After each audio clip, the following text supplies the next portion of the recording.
Hernán Brienza es periodista de puesto. En Capó. ¿Hay un método para más o menos medir qué siente, qué piensa, qué le pasa al hombre y a la mujer de la calle? Digo, a ese hombre o mujer común que uno lo ve en el subte, lo ve en los colectivos, lo ve caminando hacia las oficinas, caminando al trabajo, que va y viene. ¿Hay un método para poder pensar la política sin atravesarla con los prejuicios que uno tiene o incluso con esa superideologización que a veces uno carga? Digo, uno, aquel que está todo el tiempo leyendo política, hablando de historia, hablando de grandes ideas. Digo, hay una posibilidad de medir y encontrar qué piensa esa persona que en el 2011 votó a Cristina, en el 2015 votó a Macri, en el 2017 huyó un poquito del voto de Macri, pero que lo siguió votando, y que ahora en el 2019 se va a enfrentar a las urnas nuevamente y va a definir quién va a ser el próximo presidente o presidenta de la nación. Pregunto esto porque ahí está un poquito la clave, todos lo sabemos, ¿no? La clave está en ese 30% que no tiene una mirada hiperideologizada de la política y de la Argentina y del mundo. ¿Por qué me parece fundamental esto? Porque ahí se va a definir el 2019. Pero yo creo que ese voto no es un voto del medio. Viste que te hablan de la grieta, te hablan del núcleo kirchnerista, el núcleo macrista, te hablan de los extremos, y en el centro aparece un medio, ¿no?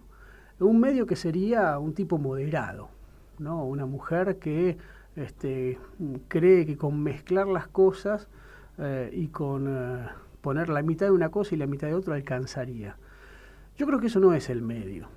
Y es más, creo que el medio no existe en términos de tercera posición. Y tampoco creo que los extremos existan. No entiendo bien de qué se habla cuando se habla del extremo macrista o el extremo kirchnerista, excepto que se hable de una cuestión meramente posicional en el arco político argentino. Pero si no, yo no veo al kirchnerismo demasiado extremo. Tampoco veo al macrismo demasiado extremo, y sé que algunos se van a sorprender por lo que estoy diciendo, pero uno debería pensar en algunas experiencias mucho más extremas que el macrismo, en la historia argentina.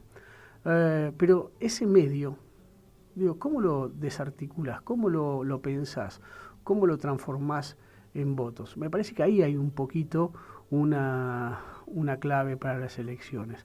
Y te voy a decir una cosa, yo creo que ese medio es el hombre que está solo y espera, es Scalabrini Ortiz, en algún punto. Es un tipo que no tiene una mirada demasiado ideológica, como te dije hace un rato, pero es un tipo o una mujer que tampoco le faltan un núcleo de valores. Los tiene, los piensa. Vos decís es el sentido común, y tal vez tenga que ver con algo del sentido común, pero en algunos casos es de izquierda y en algunos casos es de derecha. No es que exactamente hace una mezcla moderada. Y yo creo que hay que afinar un poquito la sintonía, porque es allí donde se gana, ¿no? Donde se consiguen esas voluntades. Yo creo que más que la moderación, ahí prima una lógica de criterio. Me parece que la cosa criteriosa y un poquito sofisticada también está pensada ahí en ese medio. Porque vos decís, ese medio es el que te dice que con todos nos va igual, que es apolítico, que no importa quién gobierne, a vos te va bien o mal por tus cosas. Y es cierto que en ese sentido es apolítico, pero en otro sentido desdramatiza la cuestión política. El dramatismo en la política también es una lógica de aquellos que están de aquellos que estamos hiperconvencidos, ¿no? La urgencia, la emergencia, la lógica de de que se juega a todo o nada en la política, también es de los convencidos. Digamos, ese medio no juega a la urgencia, no juega a la emergencia. Y me parece que hay que atenderlo a ese personaje político, a ese personaje ideológico, porque ahí se gana la elección. Si uno tuviera que pensar las grandes preocupaciones, si vos te fijás, son preocupaciones cotidianas. Yo diría una épica de la cotidiana, no una épica de las grandes empresas, porque lo que necesita ese medio, que es el que va a definir el balotaje, necesita una épica de la cotidianidad, necesita llegar a fin de mes, necesita poder comerse un asado con los amigos, no necesita una proclama o un manifiesto sobre lo que ocurre en Asia, en Europa, en el mundo. Necesita que le resuelvan la vida ahora, que pueda tomarse un colectivo y no gaste un tercio de su sueldo en tomarse un colectivo para ir a trabajar y que finalmente le convenga más quedarse en su casa que ir a trabajar. Me parece que ahí está un poco la clave, ¿no? ¿Y hay algún método para pensar cómo funciona ese sentido común o cómo funciona ese criterio colectivo? Yo creo que hay algún método, y el método tiene que ver con la particularidad. Pensar la particularidad, no hacer generalizaciones. Y saber que a veces las explicaciones socio-psicopolíticas valen menos que lo que le pasa emocionalmente a ese individuo, ¿no? Digo, matar está mal, y es un criterio básico. Por mucho que vos lo ideologices, por mucho que vos intentes explicarlo, te lo pones en contra de ese tercio. Violar está mal, robar está mal. Digo, hay una serie de valores que los tipos que el ser humano aprende de chico, que es muy difícil desanclarlo, por más que vos tengas razón cuando explicás ideológicamente las cuestiones. Por lo tanto, a ese tercio tenés que hablarle con esa carga valorativa. Digo, pienso en lo que ocurrió ayer, por ejemplo, en Notre Dame, en París, ¿no? Se prende fuego un edificio de 800 años de historia. ¿Por qué te reís? ¿Qué tiene de gracioso? ¿Qué se cae cuando se quema Notre Dame?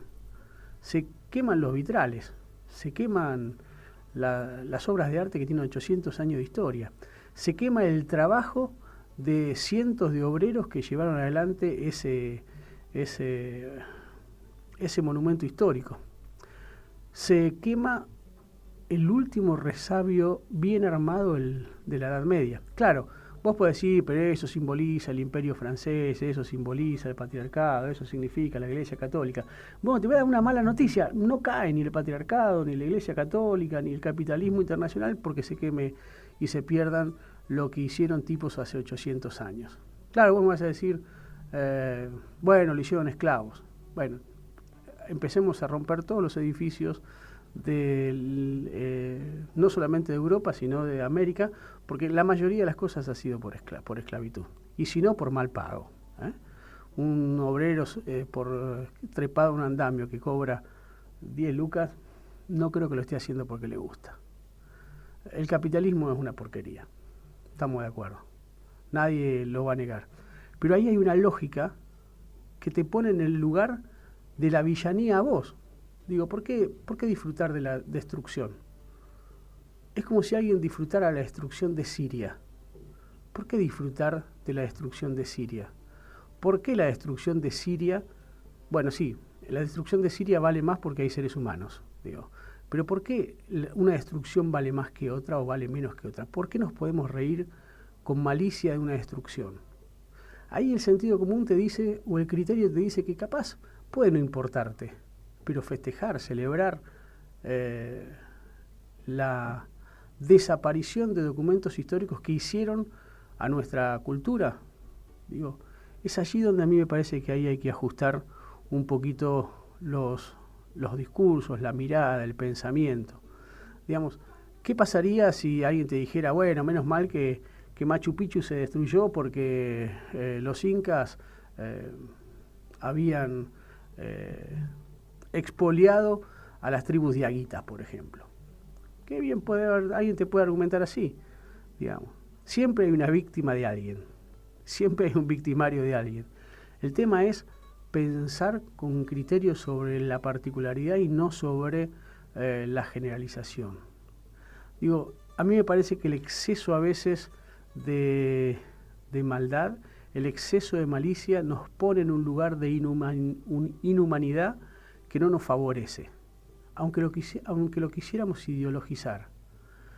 Hoy leía un texto que me enviaron por Facebook del libro de Kazuya y Foster sobre la modernidad, ¿no? Y había un diálogo entre Lenin y Trotsky. Estaban Lenin y Trotsky en Londres, y Trotsky estaban mirando las catedrales y el Parlamento, y Trotsky le dijo a Lenin: el día que nosotros hagamos la revolución vamos a destruir todos estos edificios. Y Lenin, y quizás por eso va mi homenaje profundo a Lenin sobre Trotsky, Lenin le dice: cuando hagamos la revolución nosotros vamos a heredar esta belleza. Y está bien pensado, ¿sabes? Hay belleza en el mundo que sale de las miserias. Hay arte y cultura que sale de nuestras miserias. Así como Notre Dame surgió de la miseria de la esclavitud y de la Edad Media, también hay bellezas que deben ser heredadas por un nuevo orden, por una nueva forma de vivir la vida, de pensar la política y de pensar la humanidad.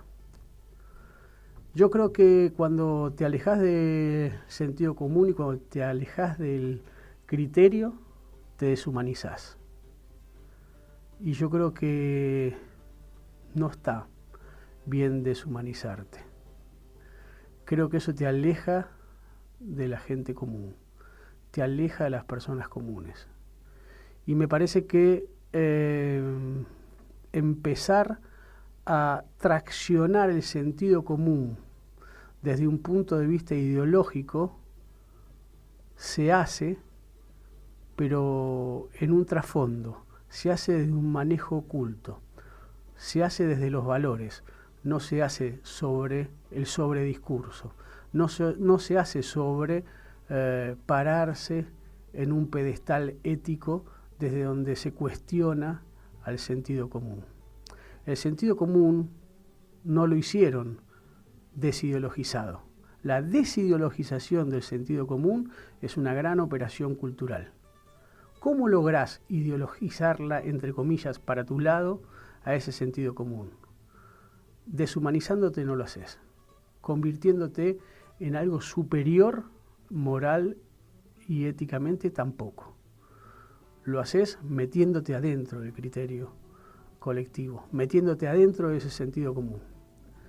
Nada, pavadas que pienso un martes que está a mitad de camino entre el calor y el frío, entre el sudor por la caminata y la promesa de resfrío de la remera mojada.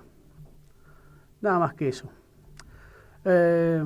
No sé si tengo razón o no, pero hay algo que te puedo asegurar, que todo lo que digo, lo digo para ver si podemos vivir en un mundo un poquito más agradable.